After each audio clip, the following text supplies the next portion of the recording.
kwetu mwili na damu ya Bwana wetu Yesu Kristo. Yeye alipotolewa na kuingia kwa hiari katika mateso yake, alikuwa mkate, akashukuru, akaumega na akawapa wafuasi wake akisema, twaeni mle nyote, huu ndio mwili wangu utakaotolewa kwa ajili yenu.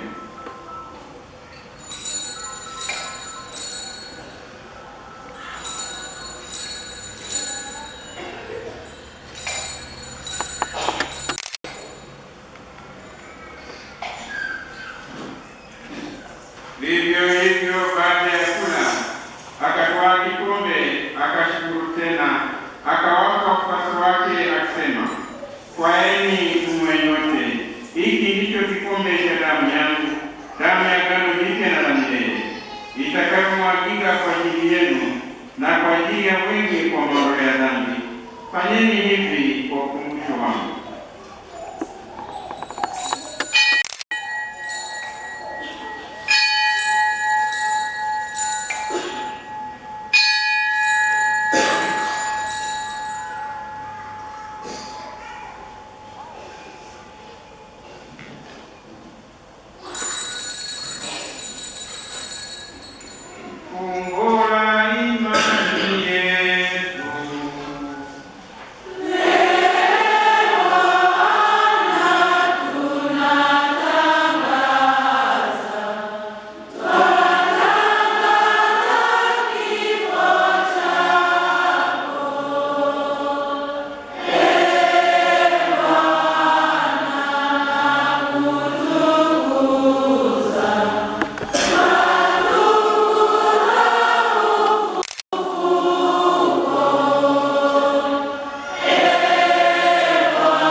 Tunapoadhimisha ukumbusho wa kifo na ufufuo wake mwanao, tunakutolea mkate wa uzima na kikombe cha wokovu.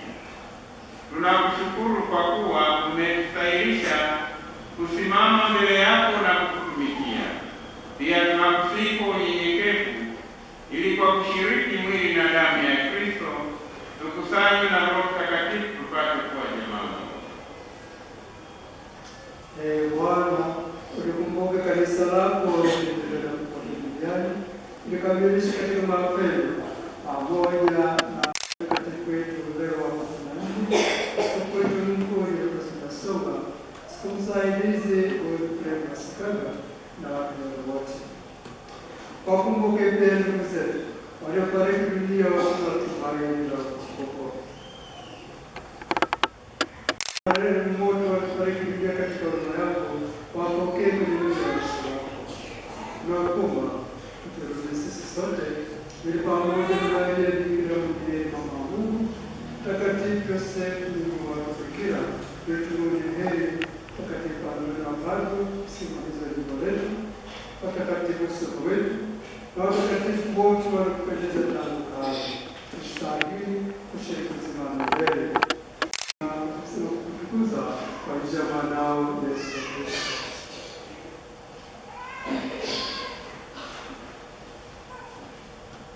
Kwa njia yake na pamoja naye na ndani yake, wewe Mungu Baba Mwenyezi, katika umoja wa Roho Mtakatifu, unapata heshima yote na utukufu milele na milele.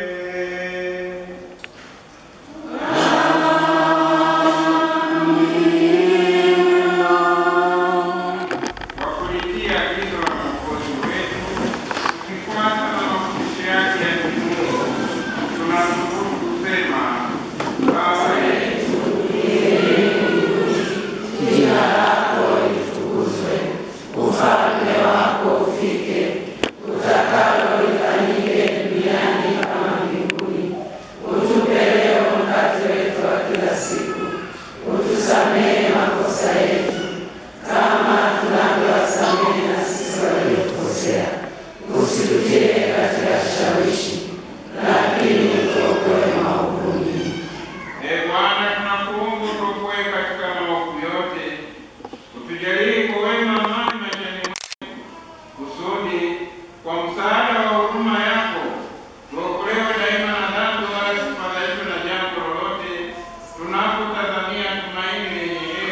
amani na